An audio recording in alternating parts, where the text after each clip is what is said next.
Saya tidak mengerti mengapa Dimas Sunan Kalijogo menggunakan ini. Apa ini ajaran Islam? Saya pun tidak mengerti mengapa Kanjeng Sunan Giri baru mempersoalkannya sekarang. Justru pada saat memperingati 100 hari wafatnya Kanjeng Sunan Ampel. Kenapa tidak dulu-dulu? Ya, karena baru sekarang ini kita berkumpul tanpa ada orang lain di antara kita. Kenapa Dimas menggunakan kemenyan, bunga-bungaan, dan lain-lain ini? Bukankah Rasul menganjurkan agar kita selalu rapi, bersih, dan menggunakan wangi-wangian? Setiap sholat Jumat pun kita dianjurkan menggunakan wangi-wangian. Apakah sholat Jumat itu bukan ibadah? Tapi Sunan Kali membakarnya saat peringatan akan dimulai. Saat membaca doa. Sholat Jumat itu bukan hanya berdoa, tapi juga menghadap Allah. Dulu, kemenyan itu digunakan menyampaikan doa untuk nenek moyang lewat asapnya. Itu dulu. Tapi sekarang cukup dengan ini. Yang pasti, kemenyan itu tidak boleh. Adakah tertulis jelas nama kemenyan itu? Adakah penjelasan atau kejelasan mengenai jenis, bentuk, atau nama dari wangi-wangian itu?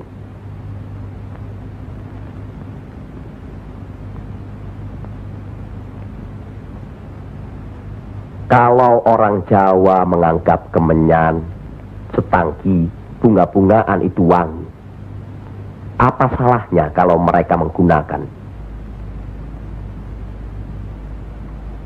Tapi Sunan Kali kan bisa melarangnya. Untuk apa melarangnya? Untuk apa kalau cuma membuat mereka tersinggung dan kemudian kita tidak berhasil mengislamkan mereka? Memang Sunan Kali lah yang selalu lain cara pendekatannya kepada rakyat.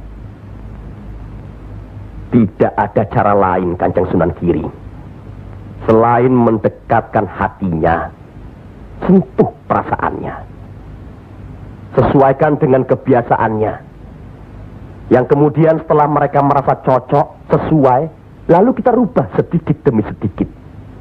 Bukankah kesemuanya itu telah kita musyawarahkan terlebih dulu? Tapi ingat, janganlah merendahkan martabat Sunan Wali dengan berpakaian mulung seperti itu terus-menerus.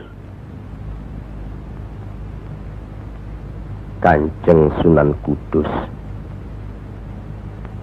kita punya budaya sendiri. Gunakanlah itu. Dengan begini saya bisa mendekatkan diri, bergaul dengan mereka. Tidak ada jarak antara kita dengan mereka.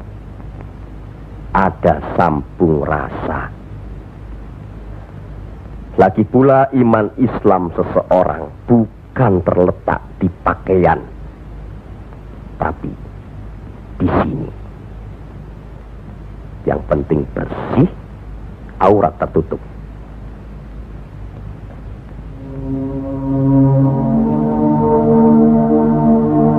Hari ini setan-setan sedang bertengger di dada sedulur-sedulur. Lupa akan firman Allah. Kalau ada perselisihan di antara kita umat muslim, kembalilah pada Al-Quran. Kenapa sedulur-sedulur lupa? Kenapa?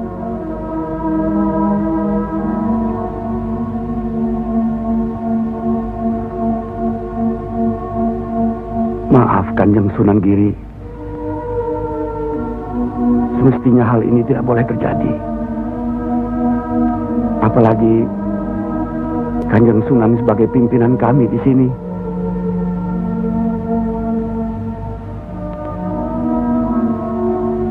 Kita harus ingat akan bahaya Islam yang berpusat di Pengging, yang perkembangannya begitu cepat, penyebarannya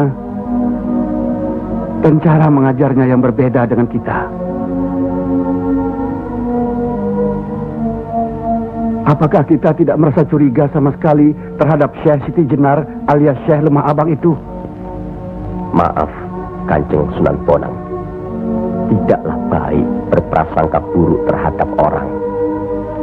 Itu pun termasuk dihinggapi setan. Astagfirullahaladzim. Soal Syekh Siti Jenar, saya telah menyaksikan anak buahnya berceramah. Anak buahnya bukan berarti Syekh Siti Jenar. Apakah Sunan Kali benarkan cara Syekh Siti Jenar yang musyrik itu? Bid'ah? Murtad? Wallahu alam. Saya belum pernah menyaksikan dengan mata kepala saya sendiri. Menurut Imam Ghazali, melihat lebih baik daripada mendengar. Saya rasa benar Kanjeng Sunan Bonang. Hari ini setan-setan sedang bertengger di dada kita. Maafkan saya, Kanjeng. Sama-sama, Kanjeng. Maafkan saya. Maafkan sama-sama. Maafkan. Maafkan saya, Sunan. Kanjeng Sunan Bonang. Sama-sama. Sunan Muria. Maafkan. Maafkan saya. Maafkan Kanjeng Sunan Kali. Alhamdulillah. Maaf, Kanjeng Sunan Kudus.